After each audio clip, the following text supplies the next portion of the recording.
और चलिए खबरों में आगे बढ़ेंगे। 22 जनवरी को अयोध्या में बन रहे राम मंदिर की प्राण प्रतिष्ठा होने जा रही है, तो वहीं हल्द्वानी में भगवान राम को समर्पित एक राम वाटिका का निर्माण भी किया गया है। देखिए इस खास वाटिका में आखिर क्या कुछ देखा जाएगा, राम से जुड़ी क्या ऐसी चीजें हैं जिसे इसमें संजोया गया है।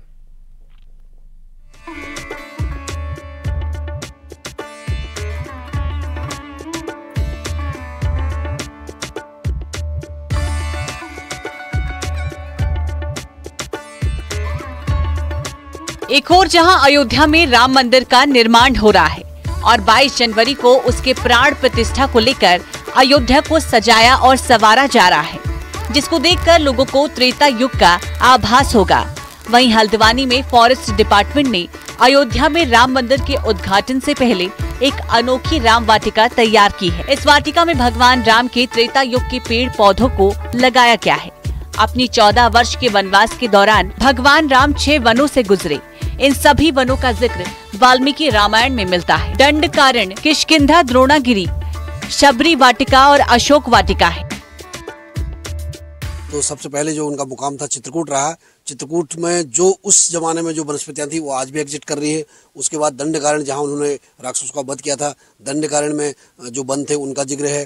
पंचवटी है, उसके बाद सबरी जहां उनसे मुलाकात हुई थी, और उसके बाद किष्किंधा जहां हनुमान जी और सुग्रीव जी मिले। उसके बाद अशोक वाटिका जो श्रीलंका में है, और लास्ट में एक हमने जो द्रोणागिरी पर्वत जहां से हनुमान जी लाए थे उसको यहाँ पर प्रदर्शित किया है। वाल्मीकि रामायण में 139 तरह के पेड़ पौधों का जिक्र है। उन सभी पेड़ों पौधों को हल्द्वानी में बनी इस वाटिका में लोग देख सकते हैं, और यहाँ पर लगाए गए कुछ पेड़ पौधे तो अति दुर्लभ प्रजाति के हैं।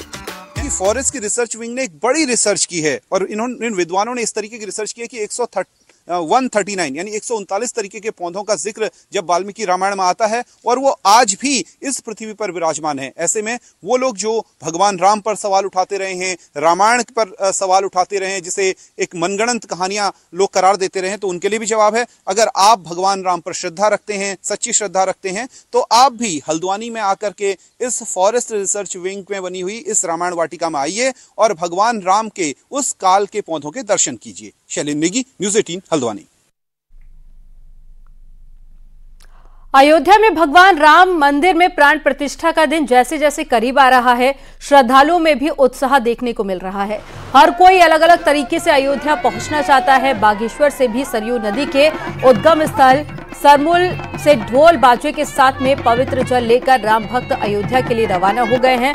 बागेश्वर के दूरस्थ क्षेत्र से ग्रामीण राम भक्त सरयू का जल लेकर अयोध्या में राम भगवान का जलाभिषेक करेंगे।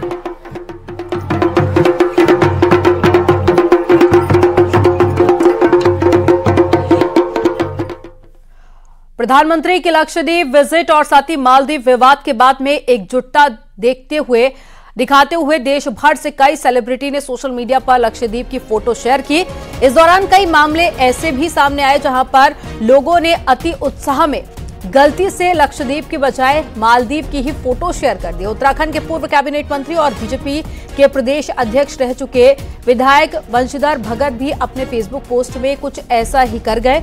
वंशीधर भगत ने अद्भुत भारत अद्भुत संस्कृति की टैगलाइन के साथ में लक्षद्वीप बताते हुए अपने फेसबुक पोस्ट में 5 फोटो शेयर किए, जिसमें से 3 फोटो तो लक्षद्वीप के हैं। इसमें से 2 फोटो में प्रधानमंत्री हैं और 1 लक्षद्वीप कोस्टल साइट का है, लेकिन बाकी के जो 2 फोटो हैं उसमें वंशीधर भगत गच्चा खा गए और लक्षद्वीप की 2 फोटो शेयर कर दी। ये पोस्ट भी हम आपको दिखा रहे हैं।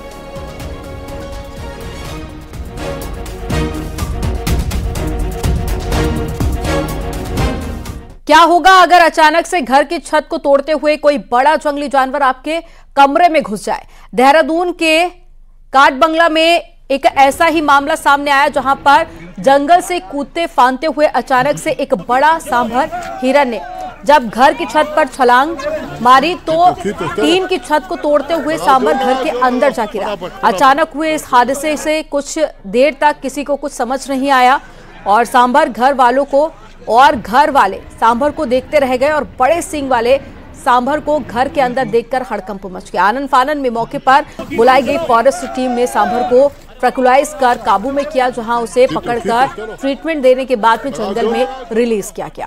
फटाफट, बहुत बढ़िया।